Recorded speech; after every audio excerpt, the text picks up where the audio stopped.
Welcome to अनुरतन story, जहां आपको नई कहानियों को सुनने का आनंद मिलता है। कहानी की शुरुआत टॉबियस ड्यूरेंट नाम के एक आदमी से होती है जो वीबेटिक्स कंपनी में एक प्रतिनिधि का काम करता है। वह घर पर आकर तलाक के कागजात पर हस्ताक्षर करने के लिए बैठता है, लेकिन उसका पेन काम नहीं करता तो वह पास की एक शॉप से नए पेन और स्नैक्स खरीदता है और रास्ते में वह कुछ गिरा देता है। वह उसे उठाने के लिए जैसे ही झुकता है तभी उसे एक कार टक्कर मार देती है। टॉबियस अस्पताल में जागता है, जहाँ उसकी मुलाकात ऑलमुट ब्रूहल से होती है। इसने ही टॉबियस को टक्कर मारी थी। ऑलमुट उससे माफी मांगने के बाद वह टॉबियस को डिनर पर चलने के लिए कहती है। बातचीत के दौरान टॉबियस उसे अपने काम के बारे में बताता है, जबकि ऑलमुट बताती है कि वह एक शेफ है और डैश उस रेस्टोरेंट का ऑनर है। फिर वह टॉबियस और उसकी पत्नी को अपने रेस्टोरेंट में डिनर करने के लिए बुलाती है, क्योंकि उसे टॉबियस की उंगली में अंगूठी दिखाई देती है, लेकिन टॉबियस उसे सच्चाई नहीं बताता। फिर टॉबियस अकेले ही डिनर पर जाता है और ऑलमुट के द्वारा तैयार किए गए खाने को टेस्ट करता है और वह चकित हो जाता है। फिर ऑलमुट उसके पास आती है और टॉबियस उसे बताता है कि वह तलाक की प्रक्रिया में है, जिससे डिनर के बाद दोनों ऑलमुट के घर जाते हैं और दोनों इंटीमेट हो जाते हैं। सुबह होने पर टॉबियस उसके सामान को देखता है और पाता है कि ऑलमुट का पहले एड्रियन डुवाल नाम के एक आदमी के साथ संबंध था। ऑलमुट बताती है कि वे एक दूसरे से प्यार करते थे और एड्रियन बच्चे पैदा करके परिवार शुरू करना चाहता था, लेकिन ऑलमुट ऐसा महसूस नहीं करती थी। और इसी तरह टॉबियस की पत्नी ने भी बच्चे पैदा करके परिवार शुरू करने के बजाय स्वीडन में नई नौकरी को चुना। फिर टॉबियस और ऑलमुट एक दूसरे को डेट करने लगते हैं और साथ में रहने लगते हैं। वे टॉबियस के पिता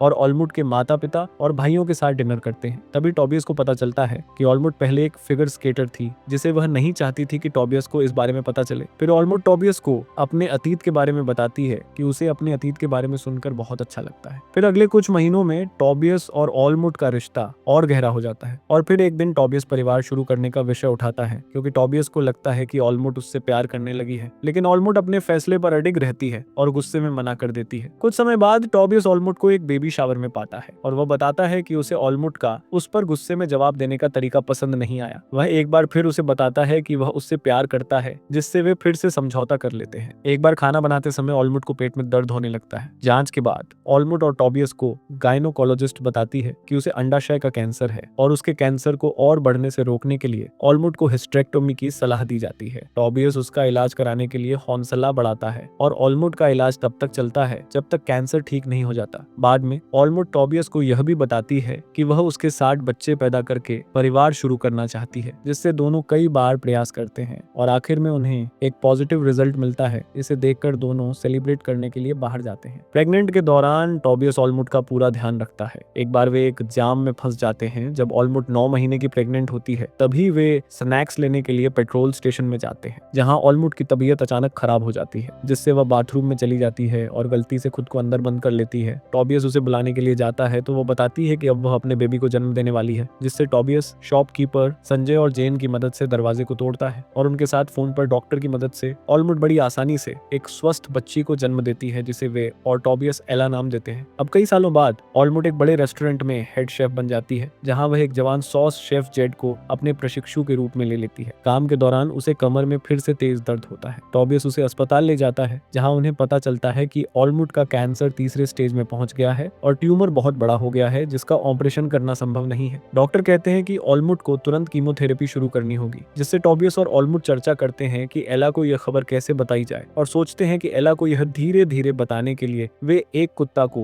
पाल लें। फिर ऑलमुट सुझाव देती है कि कीमोथेरेपी शुरू करने से पहले वे 6 से 8 महीने पूरी जिंदगी जीने में बिताएं, बिना मौत की चिंता करें। फिर टॉबियस और ऑलमुट एला को रेस्टोरेंट ले जाते हैं ताकि उसे इस बारे में खबर दे सके, लेकिन इससे पहले कि वे ऐसा कर पाते, वेटर एला के साथ खेलने की कोशिश करता है, जिस पर टॉबियस और ऑलमुट गुस्से में उसे बताते हैं कि यह सही समय नहीं है। वे एला को खबर देते हैं, लेकिन वह शायद समझ नहीं पाती कि उसकी माँ के साथ क्या होने वाला है। फिर कुछ समय बाद टॉबियस आखिरकार ऑलमुट को शादी करने के लिए प्रपोज करता है और ऑलमुट हाँ कर देती है। फिर वे एला की मदद से ऑलमुट की कीमोथेरेपी के लिए उसके सिर के बालों को काटकर छोटा कर देते हैं। ऑलमुट के असिस्टेंट साइमन मैक्सन उसे एक प्रसिद्ध शेफ चैंपियनशिप बॉक्यूज डोर में हिस्सा लेने के लिए बुलाते हैं। ऑलमुट जेड को अपनी साथी के रूप में शामिल होने के लिए कहती है। फिर ऑलमुट और जेड साइमन के साथ कंपटीशन के लिए ट्रेनिंग लेने लगते हैं, लेकिन उनके ट्रेनिंग की तारीखें और ऑलमुट की ट्रीटमेंट की तारीखें एक साथ होती हैं, जिससे वह ट्रीटमेंट को छोड़ देती है। एक ट्रेनिंग पीरियड के दौरान जब ऑलमुट बीमार हो जाती है तो जेड को पूछना पड़ता है कि क्या वह ट्रेनिंग को कंटिन्यू रखने के लिए ठीक है, जिससे ऑलमुट जोर देती है कि वह ठीक है। बाद में टॉबियस को बॉक्यूज डोर और उसमें ऑलमुट की भागीदारी के बारे में पता चलता है। जब उसे पता चलता है कि कंपटीशन की तारीख और उसकी शादी की तारीख एक ही दिन है, तो वह इस बात से नाराज हो जाता है कि ऑलमुट ने अपने इलाज को छोड़कर अपने करियर को अपने परिवार के ऊपर रख दिया, जिससे ऑलमुट जवाब देती है कि वह सिर्फ किसी की मरी हुई मां के रूप में याद नहीं करवाना चाहती, बल्कि वह चाहती है कि एला के पास उसे याद करने के लिए कुछ हो जब वह नहीं रहेगी। फिर टोबियस बाहर कचरा फेंकने जाता है और आंसू भरी आंखों से अपनी शादी के कार्ड्स को फेंक देता है। बोक्यूज डोर के दिन टोबियस और एला ऑलमुट का हौसला बढ़ाने के लिए पहुंचते हैं। ऑलमुट अपनी पूरी कोशिश करती है, लेकिन अंतिम राउंड के अंत में वह कमजोर और लड़खड़ाने लगती है, जिससे ऑलमुट जेड को उनके डिश की तैयारी करने देती है और वे अपनी डिश को समय पर बना लेते हैं। कंपटीशन खत्म होने के बाद ऑलमुट दर्शकों के पास में जाकर एला को गले लगाती है और टोबियस को किस करती है। इसके बाद वे एक आइस स्केटिंग रिंग में जाते हैं, जहां ऑलमुट एला के साथ पहली और आखिरी बार स्केटिंग करती है और आखिरकार ऑलमुट की मृत्यु हो जाती है। टोबियस और एला उसके अंतिम संस्कार से लौटते हैं और एक नए कुत्ते के साथ दिखते हैं। टोबियस एला के लिए खाना बनाना शुरू करता है और उसे दिखाता है कि कैसे एक फ्लैट फर्श पर अंडे को फोड़ना है, जैसा ऑलमुट ने पहले उसे सिखाया था। फिर वह एक पल के लिए उदास दिखता है जब वह ऑलमुट को याद करता है, लेकिन फिर वह एला के साथ खाना बनाते हुए मुस्कुराने लगता है।